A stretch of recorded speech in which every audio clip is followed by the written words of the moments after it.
That was 14 Bachmann Mark I coaches, and there wasn't really any sign of slippage, so it's very much apparent that this diminutive locomotive would probably haul even more than that. Well, hello there. It is amazing to see you, and I really do hope that you are well today. I'm Jenny Kirk, welcome you up here to Weir Yard, and today we're back on the bargain trail, hot on the heels of the videos that we did last week. This is the 3MT tank locomotive from Bachmann, and certainly it's one which really did catch my eye when I saw the picture of it, so it was nice to see it in the flesh. And we're going to be doing a full review on this model, taking a look at it, plus it is factory weathered, so we'll be able to appraise that as well. And it's got some interesting features, and under the bonnet it is hiding something, well, rather interesting indeed, so we'll look out for that. And certainly that's something which impressed the heck out of me. But we're getting a little bit ahead of ourselves, so come with me and let's take a good close look at the Bachmann 3MT tank locomotive. Is it any good? Is it something that really you should be picking up in the sales? Well, let's take a closer look. Today's video comes in association with Trainomatic, makers of DCC decoders and accessories that are designed by enthusiasts for enthusiasts. Find the full range available to order now at tramfabriek.co.uk. Additional support comes from... This is Clark Railworks, and this is what we do. You'll know us from Ellis Clark Trains, and you'll get the same friendly expertise with us too. We've got a huge range of pre-owned model railways from all your favourite manufacturers, and maybe some you hadn't heard of before. It's the place to come for quality. We don't stock substandard models, and everything we sell is fully tested and photographed by model railway experts. No matter whether you model double-O gauge, N, HO or more, we have sought after models from all around the world with new listings added every weekday. Check out what's available now at clarkrailworks.com and don't miss out on your latest loco. Don't forget that, as always, we've got a link down below in the description box to help you find the model featured in today's video. And if you do like today's video, do please hit that like button and consider sharing it to social media. And if you haven't already done so, then do please subscribe to the channel and hit the notification bell. And you can also, from just down below underneath the video, check out our full merch store. But today, let's get on and see whether the Bachmann 3MT tank is one to watch. Come with me and let's give it the full rundown.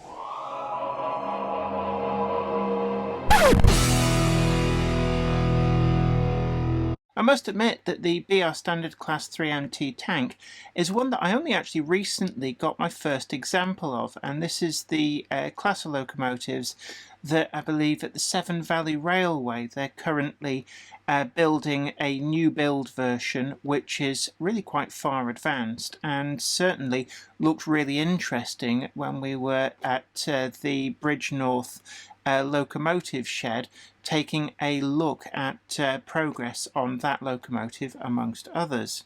This particular model has been reduced from, I think it's £184 down to 120, and it's catalogue number 31-982, and this is the 3MT tank number 82018 in the BR lined black Lake Crest version, and this is factory weathered, and you can also see we've got the 8-pin DCC decoder socket, and I will be doing a full DCC fit of this model later on in this video. As is usual, these later style Bachmann boxes have a brief history of the class on the back. Unfortunately, none of these survive into preservation, last scrapped in 1968, although the 82045 Locomotive Fund is building the next member of the class, and that is the one that we saw when we were visiting the Severn Valley Railway.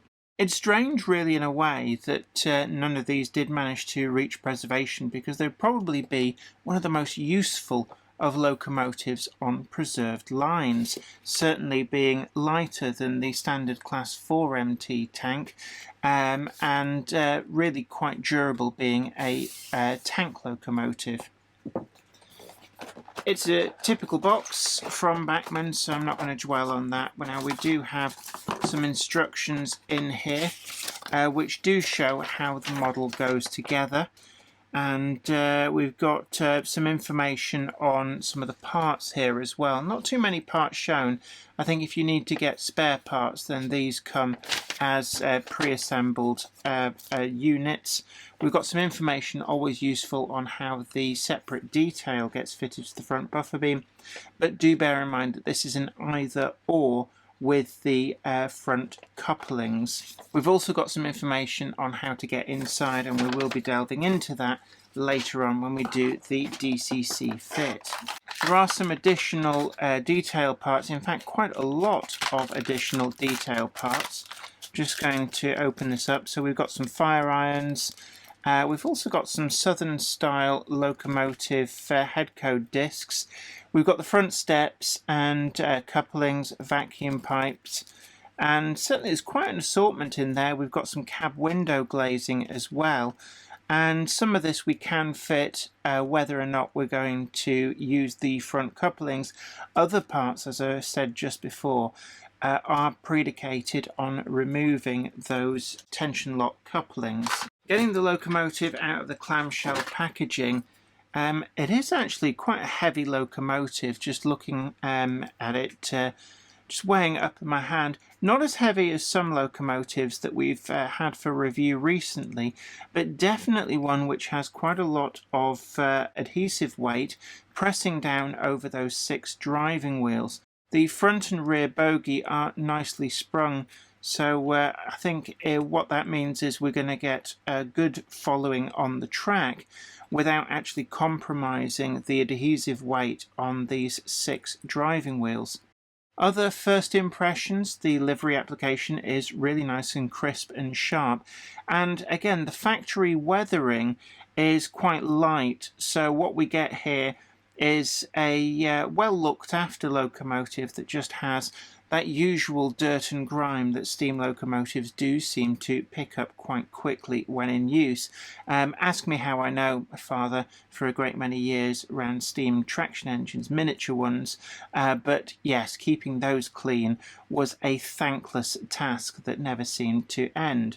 There is a wealth of detail on top of these, and rather similar in a way to the also Riddles designed 4MT tank locomotives.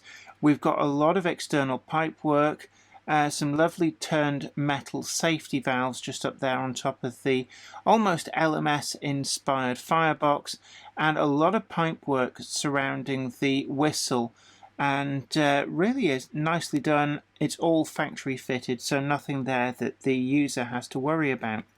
On top of the tank sides, again, huge wealth of separately applied detail. All of this is there out of the box, including the clacks there, the top feed into the boiler. We've also got, I can only assume that that looks to be possibly the regulator, but definitely we've got some really interesting pipe work, and it's kind of nice to follow all of these and just kind of get an idea of the complexity of some of these steam locomotives in terms of the external bits and pieces. The tank tops and fillers here right at the front, again separately applied lids there, really quite nice and firmly in place. We've also got that LMS inspired tapered boiler. You can see that quite clearly tapering from the front of the firebox down past the dome to the back of the smoke box, where everything levels back off, and you can see that that has been captured really quite well by Bachmann. It's actually quite a complex design, possibly inspired by the Ivet 262 tanks quite heavily in the same way. The 4MTs, which in themselves owed a lot of their design cues to the Fairburn tanks of the LMS.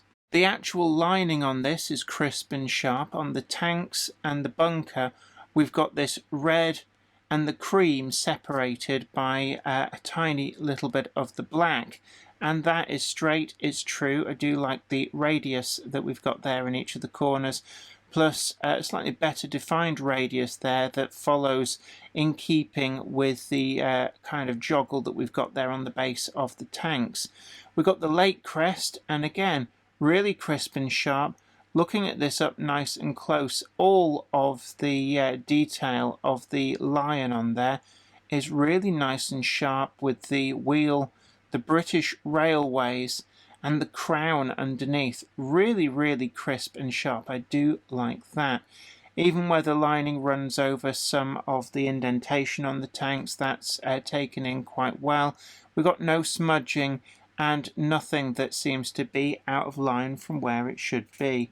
There is just a little bit there. It looks to be, as far as I can tell, a little bit of glue has somehow managed to get onto the side of the model. It's not too bad, but definitely that's something. I'm just going to point that out. Let's just have a look at the other side, and no such problems on this side. I suspect that that's an isolated incident. It's really only noticeable because we're looking at it under very close magnification. Inside the cab we've got all the backhead detail, and even though this is quite hard to see, it's all there and it's all coloured and finished really quite nice. We've also got that roof hatch, and that does slide to the shut position and back to the open position, which does give you a little bit more of an opportunity to look inside there and marvel at all of the backhead detail. One of the things that I've noticed on the top here, which is quite a subtle thing on this factory weathering, is you can see the white, almost crusty stains that you get from water deposits, where some of the salts and the minerals that are usually dissolved in the water have kind of precipitated out, where there's going to be a little bit of leaks, and that is a really nice touch on this factory weathering, which otherwise does look fairly simple and is a good jumping off point if you want to add a little bit more weathering for yourself, or if you're happy with keeping with the factory weathering. It really does look pretty good. There is a little bit of rubbing off of the weathering on some of these driving wheels. Not too bad. Again, we're only really seeing this because we've got quite a close-up, and we've got all of this pipe work, the injector clacks down here. They are all factory fitted, reasonably robust. The rear steps are all fitted as standard for the cab and right here at the back, but the front steps are in that detail bag, and there is a locating lug for them just right up here at the front. The bogies themselves, nice and spindly, again, just like the real ones. And I do like the shape and dish on these wheels with the spokes. It's something that Bachmann does do really, really well. The Welshut's valve gear too is really nicely done. A lot of metal parts, including a cast metal crosshead in the slide. And all of this is metal parts, fluted where needed, and is nice and rugged and reliable. The rear pony, again, same design as the front. We've got, again, really nice. The spindly look on these captures the prototype so well. The couplings, we've got the slimline tension locks. They just slip down into these pockets that are hidden away inside both of the bogies. We've got some additional points here. You can add the drain cock pipes in with those locating holes just at the base of the cylinders, but do be advised that they will preclude you getting this model around some of the tighter curves, which is one of the reasons that it doesn't ship with those. Glazing is nice and flush, you can see that there, and certainly whilst looking through we can just about make out there is a bit of bulk to the glazing on the inside. It's not something that realistically you're going to see. The front of the cab is captured perfectly. We've got this very distinctive shaped window, and then we've also got this lovely compound curve on the roof of the cab. I'll just show you that from the back, it's a bit clearer. And this was all about maximising the space inside whilst keeping this within the loading gauge to really maximise the number of routes that this locomotive was able to travel on. The running number 82018 is really nice and sharp. There's no smudging, it's quite nice and level.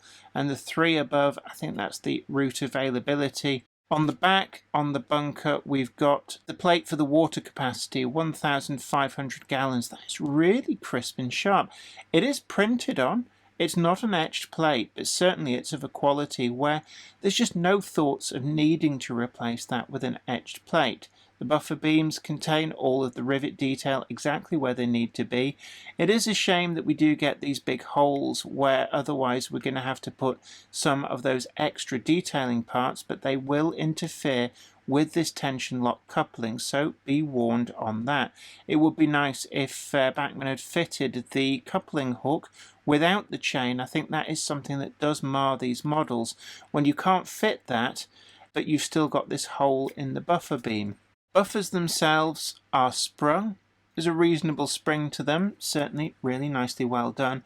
And I do like all of these separately fitted, feels like etched metal parts with the railings and the steps on the back of the bunker. The bunker 2, we've got these indents just to give the visibility from the rear cab windows, which are flush. And then we do have a representation of a coal load, and this is actually really quite well done. Twofold that I like this. It's a good representation, but it's also well down below absolutely full, which does give the end user some scope to add in their own real crushed coal load if they prefer, without making it look over full. On the cab roof we've got that sliding vent. This is actually quite robust but easy to position, and the rivet detail is exactly where it needs to be. Boiler bands too, we've got correctly just the 2 lines of red. There's no cream here. With the black in between, they're straight, they're true, they're exactly where they need to be. The front face of this locomotive has these kind of steps, and this stepped frame and running plate, very characteristic of all of the Riddle standards, and certainly this has been captured well. We've got etched metal lamp irons. They are actually really robust. I am giving them a lot of stick, and they are quite happy about it. The front smokebox door, let's just check. Some of these models in the past from Bachmann have featured an opening smokebox door, and yes, you can open the smokebox door. It has been said that this is so that you can pose it maybe on a shed scene, but the boiler backplate in here, this should be all the way back here. It should be behind the chimney. If it's up here at the front, it doesn't look right, and it does feel to me that they've done this because they can, not because it's a good idea to. Now, the model does look good from this side. We've got the 82018 on there on the number plate, and then the shed code of 5C printed on the bottom. Again, more of these lamp irons, they're etched metal. The handrails are all metal and very robust, but I can't get over the fact that for me it would have been better not to bother with that, because that just draws attention to that backplate on the the tube plate on the boiler. Whilst it is a nice representation, just such in the wrong place. The smokebox door is a nice push fit, and to be honest, I just keep that shut myself. Sometimes you can end up with a little bit too much effort on detail. Underneath, the brake rigging all comes factory fitted, and again, really nice touch. Some of these can be a little bit tricky to fit. We've got pickups playing on the back of all 6 wheels, but what is clear is that when I push these wheels to the extremity, some of these wipers are going to need adjusting out of the box, and this will impinge on performance. I can see there that when I move that all the way to the edge, it's not touching all the way. Same for that back one. So I am going to need to adjust those wipers, but that does seem to be quite common these days, not just from Bachmann, although Bachmann are a little bit of an offender on that. Running the model on DC, it performs really quite well out of the box. There was a little bit of hesitancy when running it in reverse, but this very quickly disappeared with a little bit of running, and it was silky smooth from the outset going forwards. Now, Bachmann do recommend that you run the model in, but actually, by and large, I don't really find that that is too much of an issue.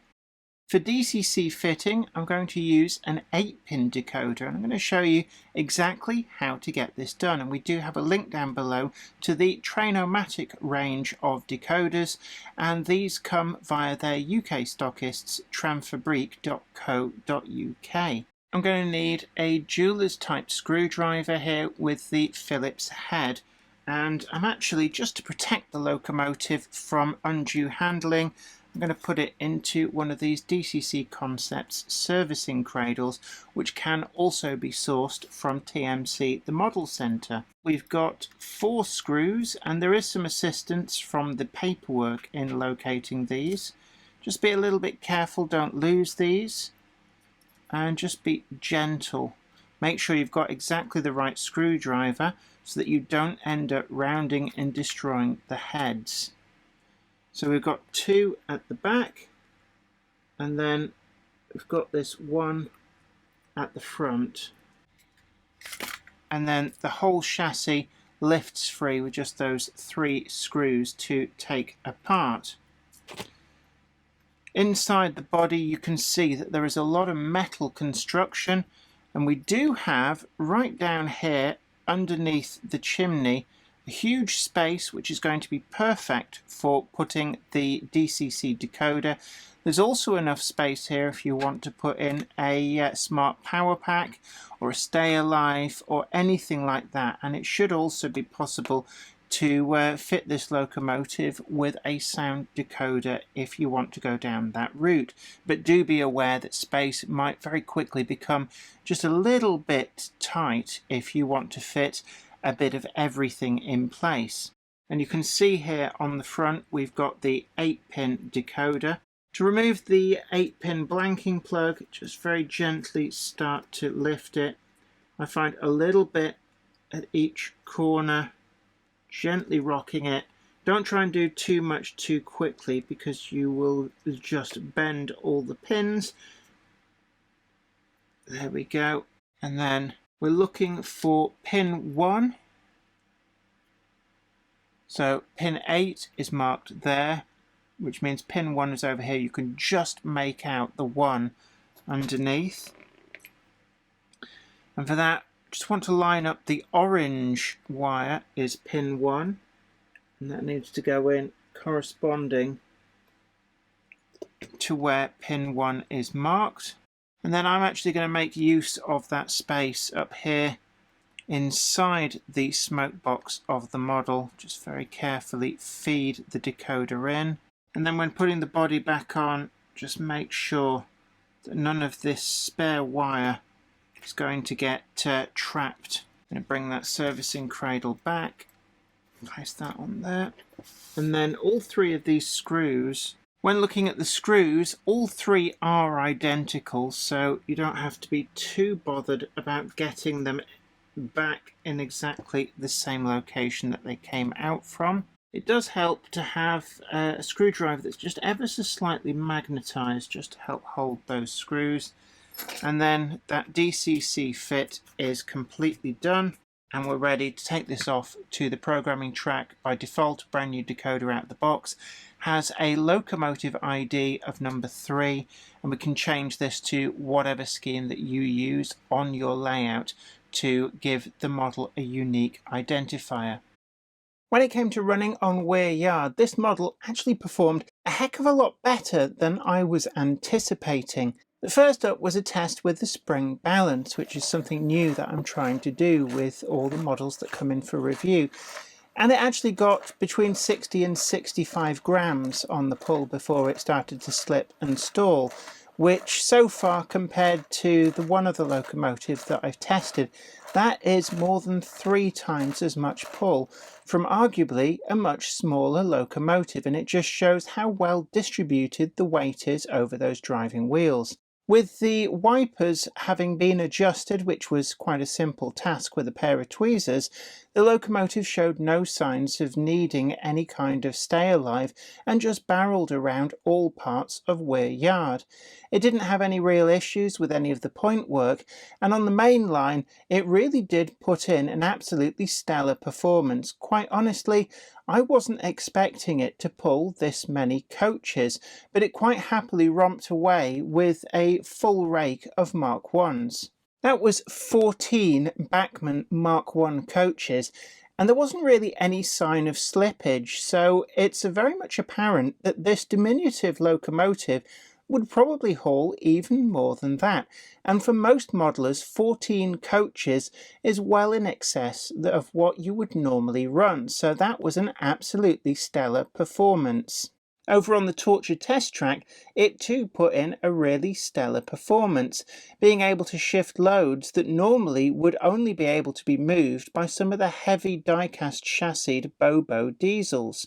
It really does pack a punch well above its weight, and this is certain to be an absolutely stellar performer. I can see this being one of the best haulers on any model railway, and I really was impressed at just how well it performed on Weir Yard. Absolutely, this is a stone-cold, solid performer. So we turn now to the scores, and first up is build quality. And this locomotive is pretty well put together. It's good and solid, there's a lot of weight packed in there.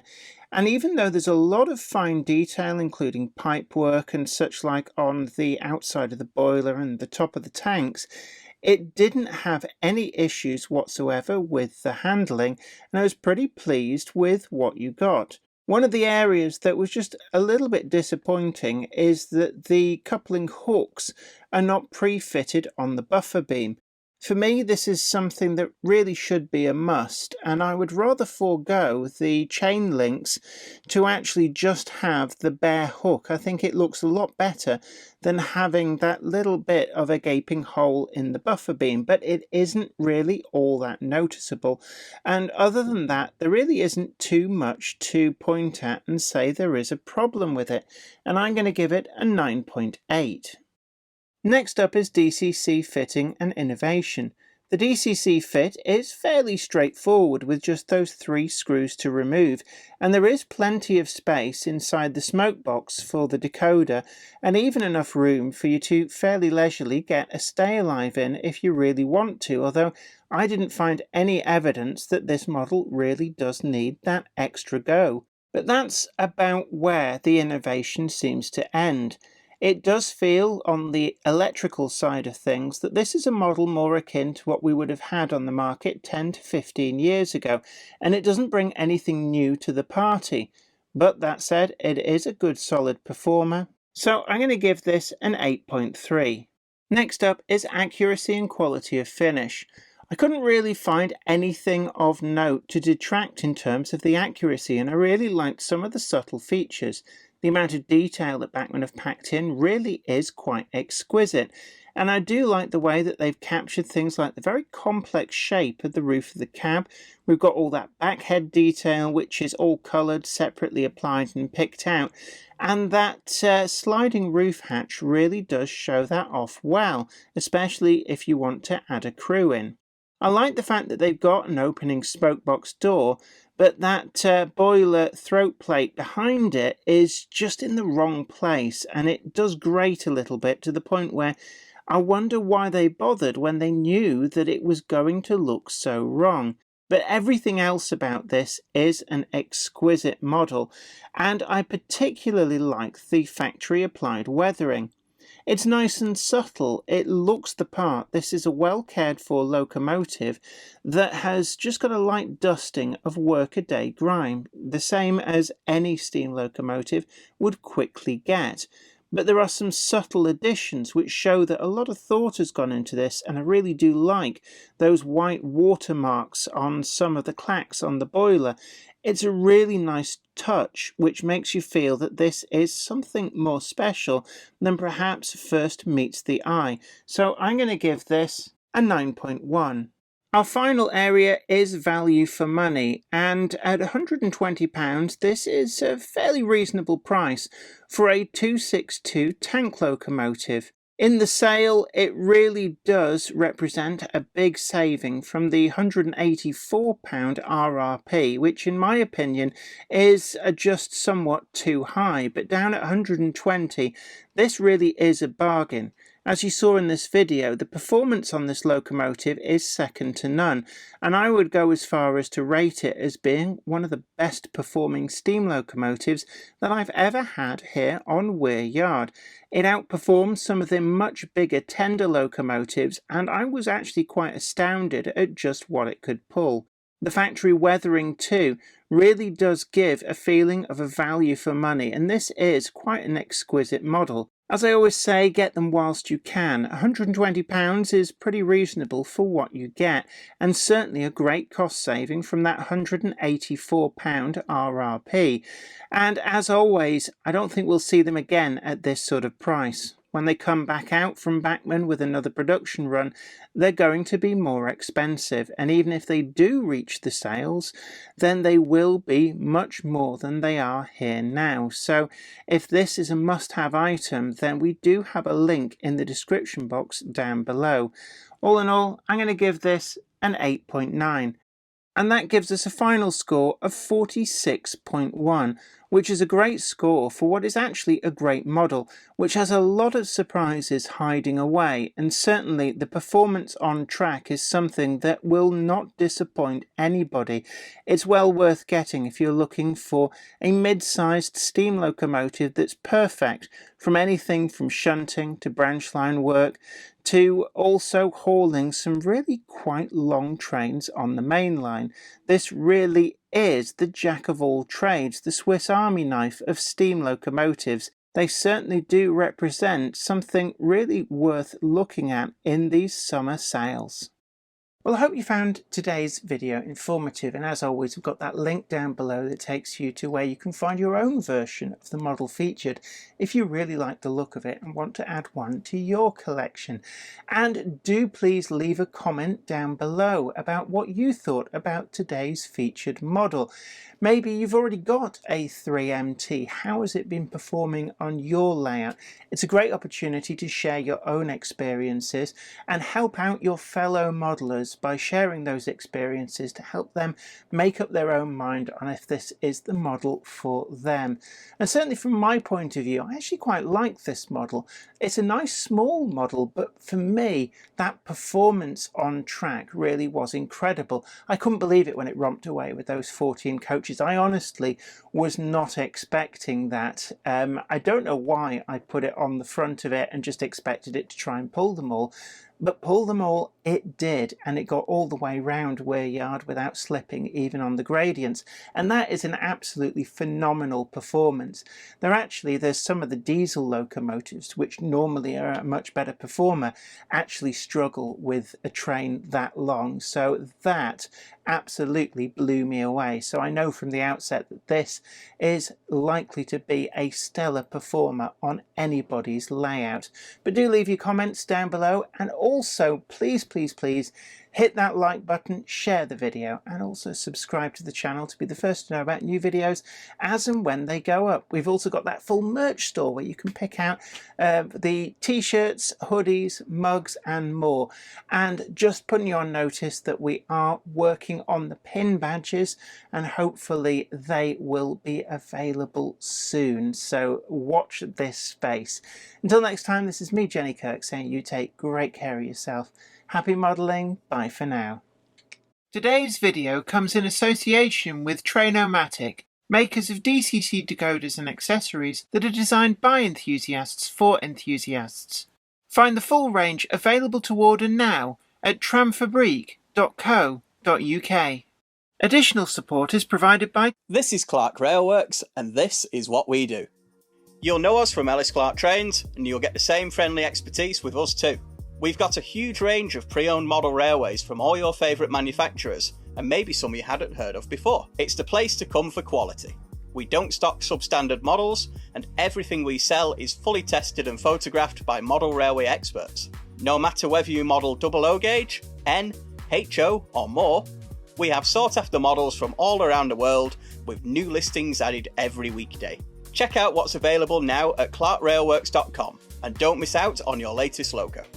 I'd like to thank everybody over on Patreon, and an extra special huge thanks goes out to our Patreon heroes. Without you guys over on Patreon, we really wouldn't be able to keep making the video content that you see on this channel. And don't forget that you can also head on over to patreon.com/JenniferKirk and check out the different tiers of rewards. Thank you so much. You are absolute legends.